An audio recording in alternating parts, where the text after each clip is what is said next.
Bonjour! Au casse de bois cette semaine? Ouais.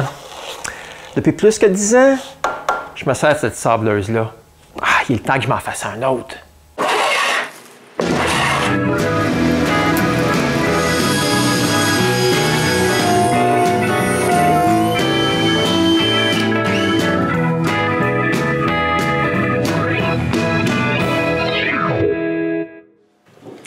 Ouais, depuis plusieurs années, j'ai cette petite sableuse qui est vraiment pas terrible.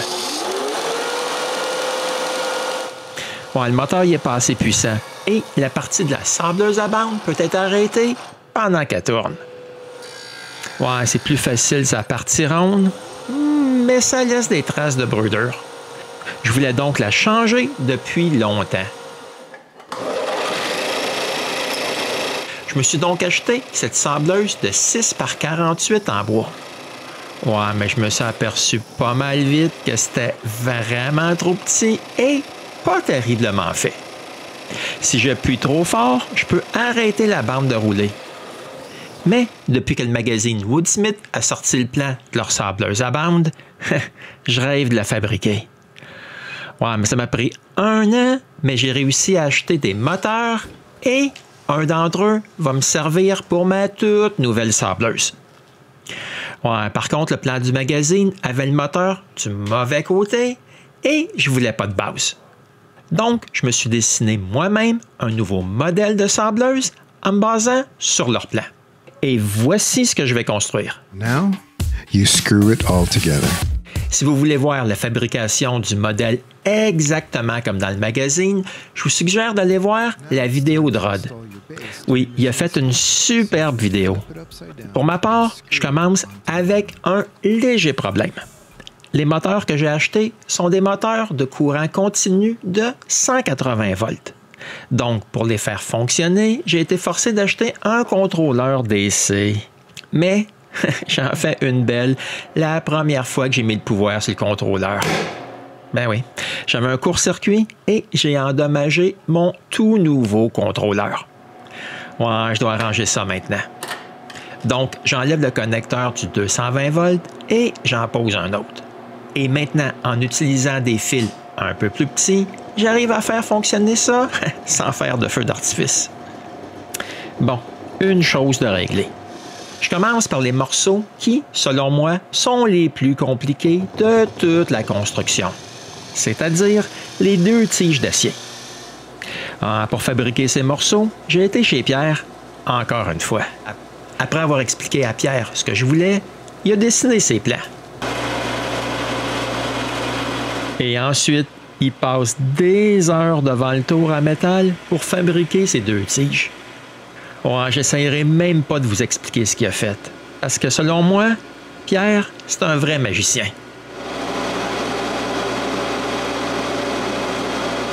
Quand les tiges sont terminées, il fabrique les adapteurs qui vont retenir les rouleaux de bois. Quand tout est terminé, il perce un trou pour un autre tige qui va barrer tout ça ensemble.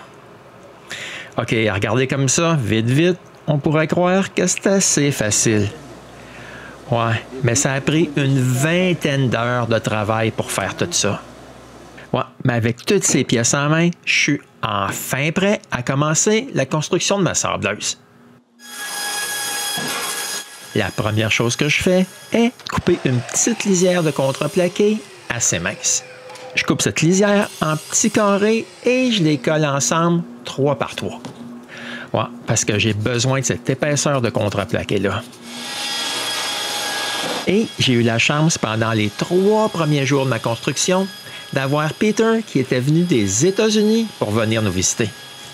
Donc, pendant que Peter coupe du contreplaqué selon mon plan, moi, je fais des tests pour percer des trous pour des roulements à billes. Ouais, je ne sais pas si vous avez déjà utilisé ce genre d'outil, mais avoir la bonne grosseur du premier coup est pratiquement impossible. Je trouve même que l'avoir du deuxième coup était une chance incroyable.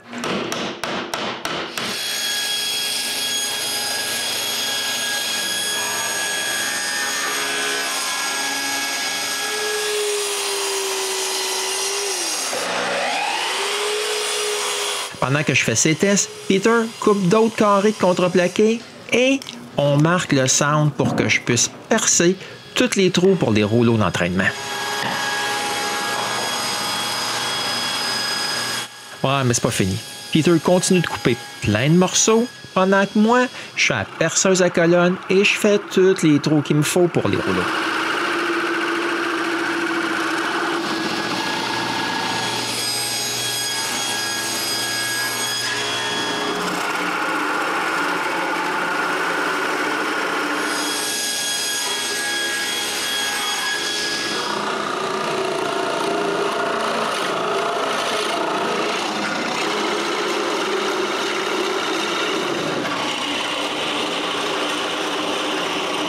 Bon, j'ai toutes les épaisseurs qu'il me faut pour le rouleau de la tige fixe. Puis j'ai aussi toutes les autres épaisseurs pour le rouleau d'entraînement. Par contre, celui-ci contient pas mal plus de différentes épaisseurs de contreplaqué. Ouais, ça, c'est parce qu'il a une forme beaucoup plus compliquée. Mais on est quand même capable de tout coller ça ensemble. Peter colle une partie qu'on va couper de main, pendant que moi, je colle toutes les épaisseurs du rouleau fixe. Quand tous les étages sont placés et mis en serre, j'enlève le plus tôt possible les tiges de métal et les roulements à billes que je nettoie tout de suite. Je nettoie aussi l'excès de colle à l'intérieur du trou. Je dois refaire la même chose pour le rouleau d'entraînement. Ouais, mais par contre, à cause de sa forme assez spéciale, je dois mettre chaque étage en place directement un par-dessus l'autre sur la tige. Après avoir tout mis ça en serre, on est capable d'enlever et de nettoyer les tiges de métal.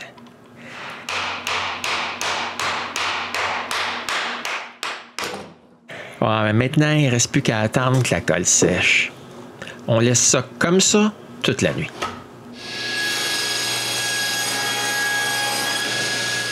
Le lendemain matin, Peter continue à couper les parties qui manquent pendant que moi, je m'occupe des 2 rouleaux.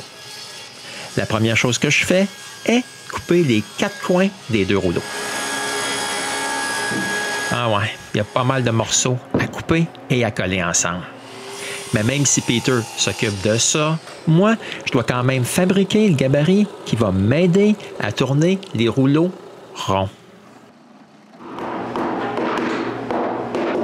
Quand les trous sont percés pour les tiges d'acier, je peux assembler tout ça ensemble et je vais sur la table de toupie pour tourner mon bloc de bois rond.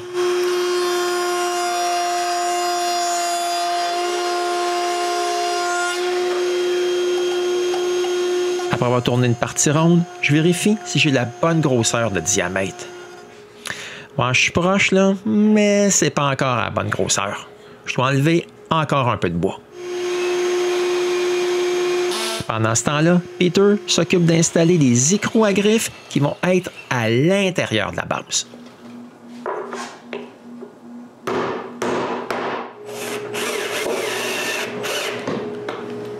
Et moi, j'ai enfin trouvé la bonne hauteur pour la mèche de toupie. Je peux maintenant tourner mon collage bien rond. Mais ici, malheureusement, je fais pas assez attention. S'il vous plaît, faites pas comme moi. Moi, je me suis pris les doigts entre le gabarit et le collage. Ouais, vous serez peut-être pas aussi chanceux que moi et avoir du froid à portée de la main autant que vous en voulez. Mais je vous le dis, ça fait pas du bien. Loin de là. Mais vous en faites pas, là, j'ai rien de cassé. Juste 2 ongles un peu noirs. Bon, maintenant j'arrête de me plaindre et je continue à tourner le rouleau. Puis avec un bol de neige tout près de la main, ça aide pas mal. Quand le premier rouleau est fini, je démonte mon gabarit et je le réassemble avec l'autre rouleau. Puis, je retourne à la table de toupie. Et oui, encore une fois, pendant que je fais ça, Peter coupe et colle des morceaux ensemble. Bon, une chose que je dois dire, c'est qu'avec cette technique, ça va quand même assez bien et ça fait une pas mal bonne job. Ça, c'est bien entendu si on se prend pas les doigts. Ah, mais j'aurais dû commencer avec le rouleau d'entraînement. parce que je suis forcé de remettre l'autre rouleau pour pouvoir lui donner une forme convexe. Pour faire ça, j'ajoute une petite cale sur un côté, je monte la hauteur de la mèche de la toupie et je recoupe une partie du rouleau. Et oui, vous l'aurez deviné que pendant ce temps-là, Peter colle d'autres morceaux ensemble. Quand j'ai fini la moitié, je change la cale de côté et je coupe l'autre côté.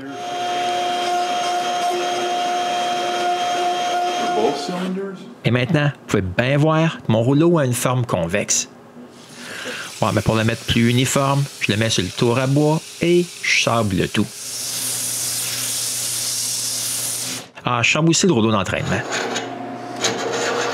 Le lendemain, Peter est encore avec moi. Et on commence la journée en nettoyant la colle qui a dégoûté des collages que Peter a fait la veille.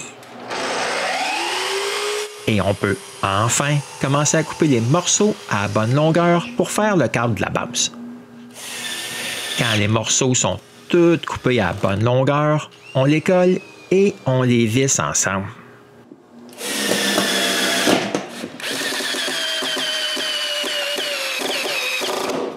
Ensuite, on colle et visse aussi les panneaux de contreplaqué par-dessus notre cadre.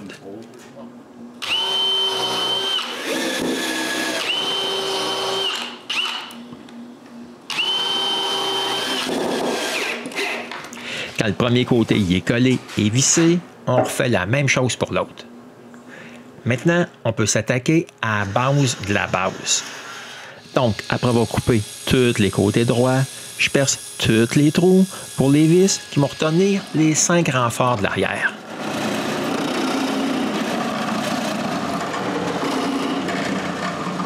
Puis, pendant que Peter retient un renfort, moi, je le visse de l'arrière. Quand les deux bouts sont collés et vissés ensemble, je mets une règle entre les deux pour m'assurer que les renforts seront tous à la même place. Moi, je dois avouer ici que je suis super content que Peter soit là pour m'aider. Moi, parce que je ne sais pas comment j'aurais pu retenir les renforts droits à leur place en même temps que de percer les trous et de visser les vis. Yeah. Mais maintenant, on est capable de coller nos deux collages ensemble. Ouais, mais par contre, je ne peux pas mettre plus qu'une coupe de serre-joint pour retenir tout ça pendant que la colle sèche. Mais aux endroits où je peux mettre des vis, je les mets tout de suite.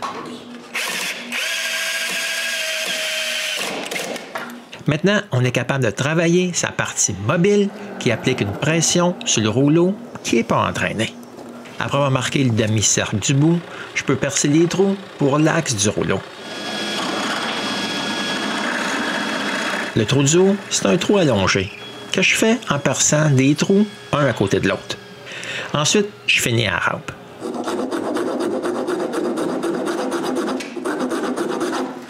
Puis, Peter coupe les morceaux du haut et du bas du chariot mobile. Moi, mais pour appliquer une pression, il y aura 3 ressorts qui seront par-dessus des goujons qui passent au travers des trous. Je perce donc en même temps tous les trous pour ces goujons. Pendant que je perçais les trous, Peter me coupe des bouts de bois carrés.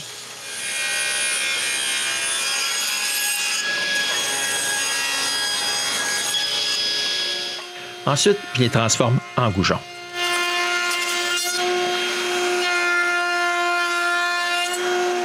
Bon, les goujons sont à bonne grosseur pour les trous, mais un peu trop gros pour mes ressorts. J'arrange ça sur le tour à bois.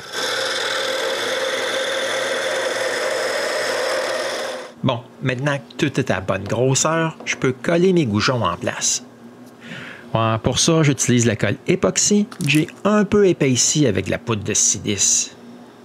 Maintenant, j'ai juste à attendre que ça sèche.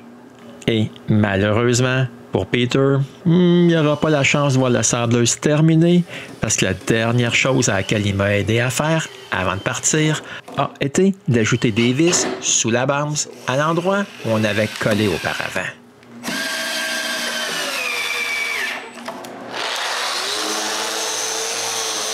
Le lendemain matin, j'enlève l'excès de colle d'époxy. Moi, mais je sais pas ce qu'on a fait. Une chose qui est sûre, c'est que les 3 goujons sont vraiment pas à 90 degrés du morceau de contreplaqué. Ouais, je suis donc forcé de modifier un peu le contreplaqué. Bon, maintenant, c'est parfait. Et comme Peter avait coupé un paquet de morceaux, assembler la boîte qui retient le rouleau presseur n'a pas été trop difficile. Par contre, le haut et le bas ont une forme arrondie. Je colle donc avec du ruban à double face le haut et le bas ensemble et je coupe un arrondi grossier. Je l'embellis avec la rampe. Et maintenant, je peux coller et visser le morceau du bas. Par contre, pour le morceau du haut, je ne vais pas le coller parce que je dois être capable de pouvoir enlever le rouleau éventuellement. Mais je perce tout de suite tous les trous pour toutes les vis. Maintenant, je dois m'occuper du bloc du bas qui sert à enlever la pression sur le ruban.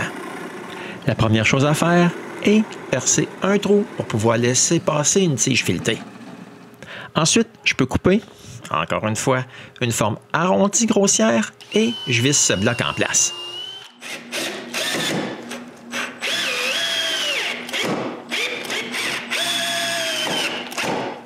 Avec le bloc vissé, je peux finir sa forme.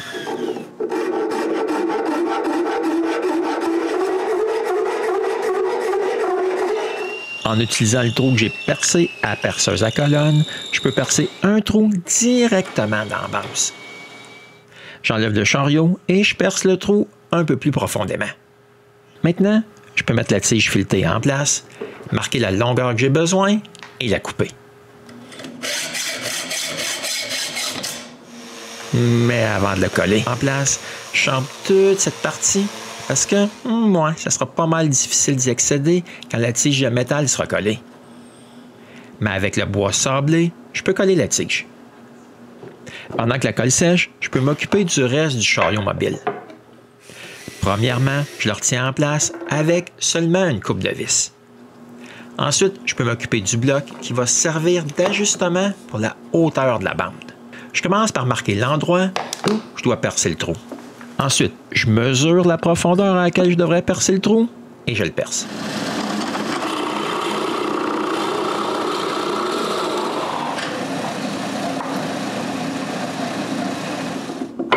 C'est parfait. Par contre, je dois percer des trous qui vont le retenir en place. Comme il faut que le bloc puisse bouger, c'est plus des fentes que des trous qu'il faut. Donc, pour les faire, je perce 2 trous et, avec la rampe, je les relie ensemble. Je dois aussi m'occuper du bloc qui va être fixe. Je commence par trouver le centre et je perce un trou pour la tige filetée qui va servir d'ajustement. J'en profite aussi pour percer le trou sur le bloc mobile. Ensuite, je perce les trous pour pouvoir fixer le bloc fixe en place. J'arrondis grossièrement le bloc mobile. Je mets tous les morceaux en place. Je perce les trous pour les vis et je les mets en place.